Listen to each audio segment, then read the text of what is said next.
Hey everybody, it's Dan with Pain for You. Today's topic is going to be, I am very emotional, so how can I have TMS? So we'll get to that in a minute. It's a bit breezy, hopefully there's not too much noise in the microphone. So bear with that if it's the case. So let's take a couple of nice breaths. Nice cool 73 and breezy, sun's out. Some of that smoke from the wildfires has cleared. Skies are turning blue again too. So let's breathe in the fresh air. Exhale the smog and the smoke. Breathe in the confidence. Exhale the doubt. Breathe in the bravery. Exhale the fear and the uncertainty. So, I oftentimes will get people sending me messages that say, Dan, I'm a very emotional person.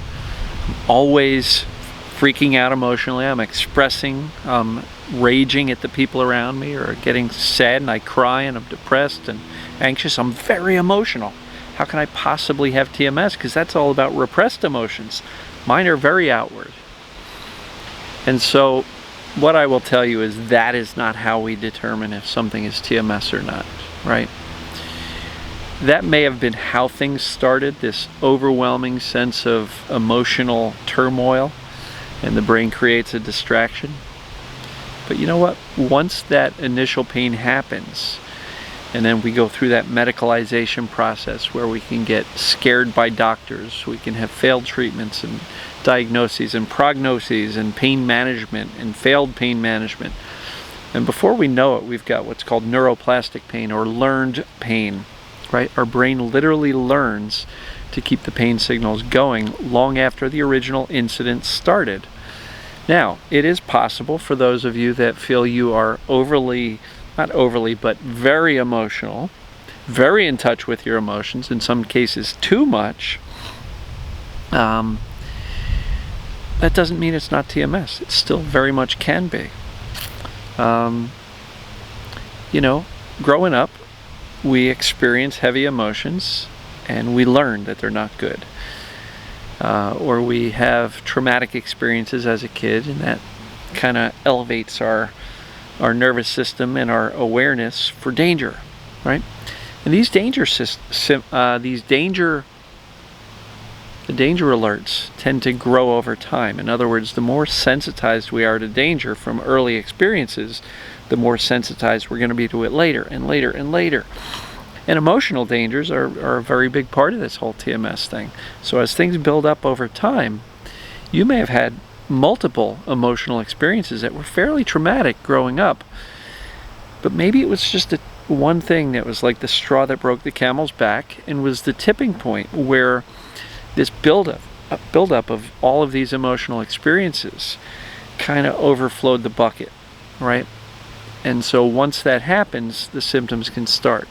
Once the symptoms start, our fear, our focus on them, our anxiety about them, our medicalization, the things we learn about, you know, the pain or the medical diagnoses, which are usually wrong, can tend to get us into that habitual focus on the symptoms, which, if you've seen any of my videos on neuroplasticity and learned pain, you realize that the more we focus on the pain, the more those neural connections wire.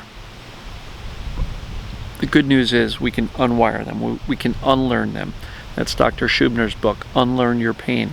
He called it that for a reason, because we can learn through neuroplastic pain and these neural pathways to keep it persistent through our fear, focus, and anxiety about the symptoms, and we can also unlearn it. How? By turning down the fear, shifting our focus away from it, and being less anxious about it. It can really be that simple.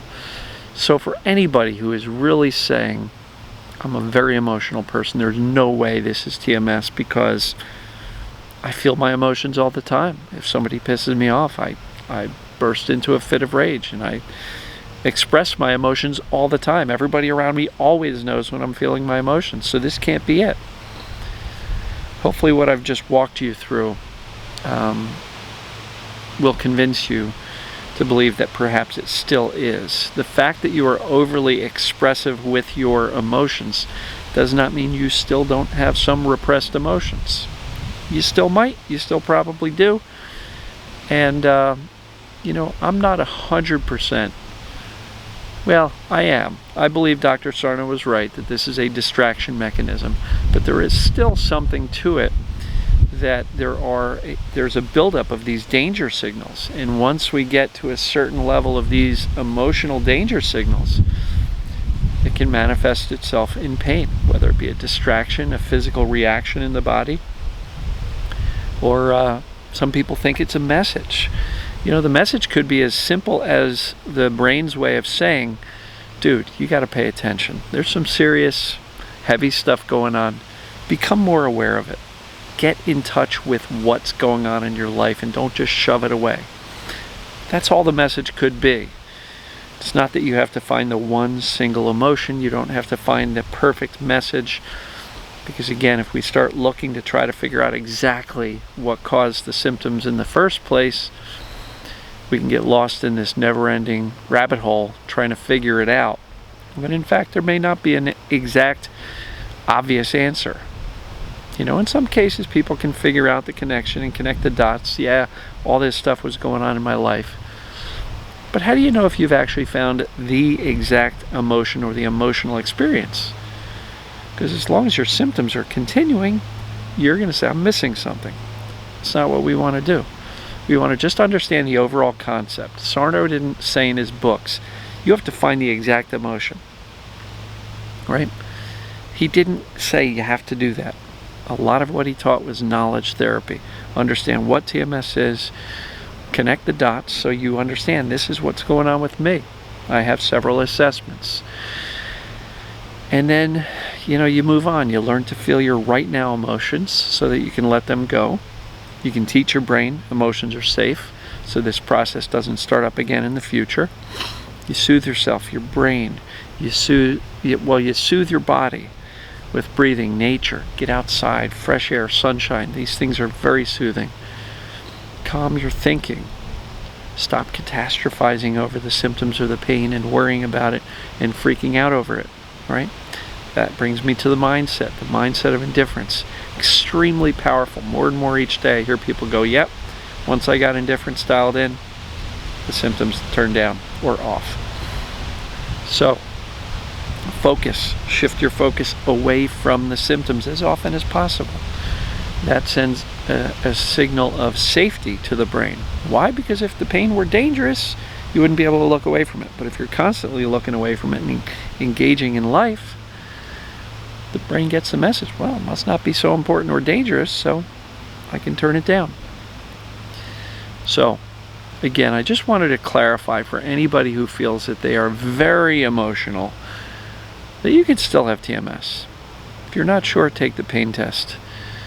danbuglio.com/pain test. Take that pain test. Anything over a 29 is absolutely TMS. Recently had somebody who said, you know, I scored under that. They were within a few points. That doesn't mean it's not TMS. It just means that when it's over 27, we know we've had success getting rid of the pain for anybody at 29 or higher. So if somebody's slightly less than that, doesn't mean they can't get better. It just means they're not in the definitely column. They're in the still probable. So please don't let a close score deter you from diving into the stuff that I'm sharing every day. You can still get better. The brain still works the way it works. Pain still operates and functions the way pain works. And so don't discount this stuff. Our brain can learn to shut off the pain once it realizes we're not in danger. So hopefully you guys found this useful, and I guess we'll talk to you tomorrow. Love you guys and gals. See ya.